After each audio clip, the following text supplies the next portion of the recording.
Bienvenue sur cette troisième vidéo sur le calcul littéral. On se base encore et toujours au niveau 5e. Donc maintenant que tu as vu les deux premières vidéos, on va justement essayer de généraliser certains procédés en maths. Donc, première question, quel nombre entier vient après le nombre n? Si tu as un petit peu de mal avec le calcul littéral, on peut toujours essayer avec quelques exemples. Donc, choisis un nombre n. Si on choisit par exemple 30, quel est le nombre entier qui vient après 30? On est d'accord que celui qui vient après 30, c'est 31. Quelle est l'opération qui m'a permis de passer de 30 à 31? En fait, pour passer de 30 à 31, j'ai juste fait plus 1.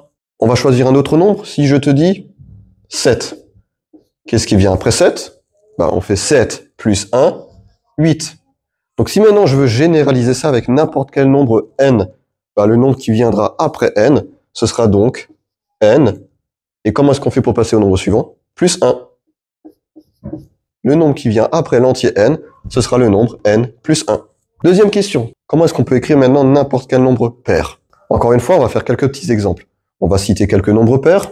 Par exemple, 2, 4, 6, 18, 34.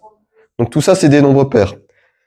Et qu'est-ce que tu sais des nombres pairs? Tu as appris depuis la 6e, voire peut-être un peu avant, que tous les nombres pairs, en fait, on peut les diviser par combien?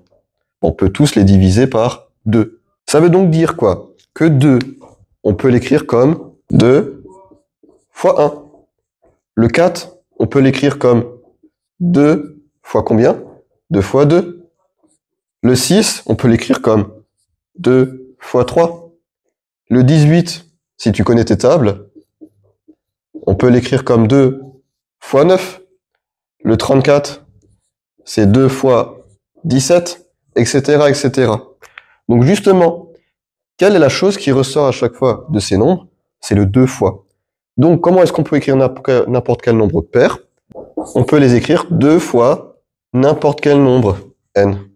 Bon, en maths, on va préférer mettre un nombre k. Après, tu peux mettre 2 fois n, 2 fois x, tu peux mettre n'importe quelle lettre. Donc, n'importe quel nombre pair pourra s'écrire 2 fois k. Il faut préciser, très important, que k, ce sera un nombre entier. On vérifie, est-ce que ça marche? Si k est égal à 1, ça me fera 2 fois 1, 2, c'est pair. Si je choisis k égale 2, 2 fois 2, 4, c'est pair. Si je choisis k égale 10, 2 fois 10, 20, c'est pair. Donc, on a donc écrit n'importe quel nombre pair sous la forme 2 fois k, qu'on peut d'ailleurs simplifier par 2k. Donc maintenant, justement, on peut donc en déduire qu'on peut écrire n'importe quel nombre impair. Donc tous les nombres impairs, tu as compris, c'est tous ceux qui sont entre les nombres pairs. Ça peut être 1, 3, 5, 7, 33, etc. Donc tous ceux qui ne se terminent pas par 2, 4, 6, 8, 0 et qui ne sont pas divisibles par 2. Mais en fait, si tous les nombres pairs peuvent s'écrire comme 2k, on peut en déduire que un nombre impair, prenons un exemple, si j'ai 2, comment est-ce que je fais pour passer de 2 à 3?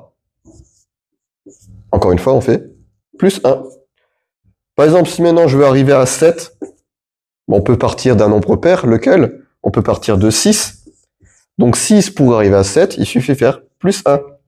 Donc en fait, tous les nombres impairs peuvent s'écrire comme un nombre pair plus 1.